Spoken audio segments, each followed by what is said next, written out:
Nike and Adidas, the two most iconic sports brands on the planet. But behind their global success lies a history saturated with conspiracy, power plays, and a ruthless battle for dominance. This isn't just about sneakers, it's a lifelong chess match where both sides stopped at nothing to destroy the other. When Adidas set out from German soil to conquer the world, no one imagined a rebellious upstart from an American garage would eventually shake their throne to its core. This is a story of betrayal, secret pacts, and billion-dollar gambles, a war that stretches from the Olympic tracks to the mud of the World Cup. How did a single catastrophic mistake by Adidas hand over the world's greatest athlete to their rival? And how did Nike play a high-stakes game of poker that changed the world of sports forever?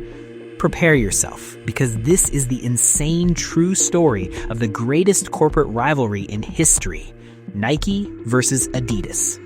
Act 2, the $1.3 billion blunder, the Jordan gamble.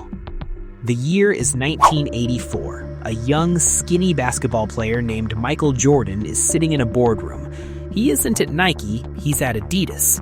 Jordan is an Adidas fanatic. He wears their tracksuits, he loves their shoes.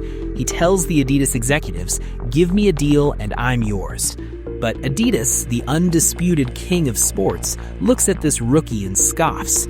They were obsessed with big men, the centers of the NBA. They thought a guard like Jordan couldn't sell shoes. They offered him a mediocre deal with no signature line. Jordan walked out. Waiting in the hallway was a desperate, struggling company from Oregon called Nike. They didn't just offer him a deal, they offered him a kingdom. They gave him $500,000 a year for 5 years, a sum unheard of at the time. That single rejection by Adidas is now considered the greatest blunder in corporate history. Within a year, Nike's Air Jordan 1 sold $126 million. Adidas had just handed their crown to a rebel, and the war was officially on. Act 3, the German dynasty, the era of arrogance. To understand how Adidas became so arrogant, we have to go back to the mud of Bavaria. After the infamous split of the Dassler brothers, Adi Dassler built a company based on German engineering. Adidas wasn't about marketing, it was about the product. In the 1950s and 60s, if you were a serious athlete, you wore Adidas, period. They controlled the FIFA World Cup and the Olympics. Adi Dassler was a craftsman, not a businessman. He believed that if you made the best shoe, the world would come to you. But they failed to see a shift in the wind. Sports were moving from the stadium to the streets, and Adidas was too slow to change. Act 4, the Blue Ribbon Rebels, the Waffle Revolution. While Adidas was basking in its glory, Phil Knight was selling shoes out of the trunk of his car.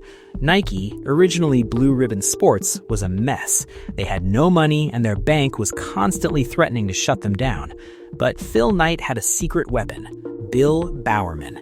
Bowerman once famously ruined his wife's waffle iron by pouring liquid rubber into it to create a new kind of grip. This waffle sole was the first time anyone had challenged the technical supremacy of Adidas. Nike's philosophy was different. They used storytelling. They didn't just sell a shoe, they sold the spirit of the underdog. Act 5, Guerrilla Warfare, the battle for football.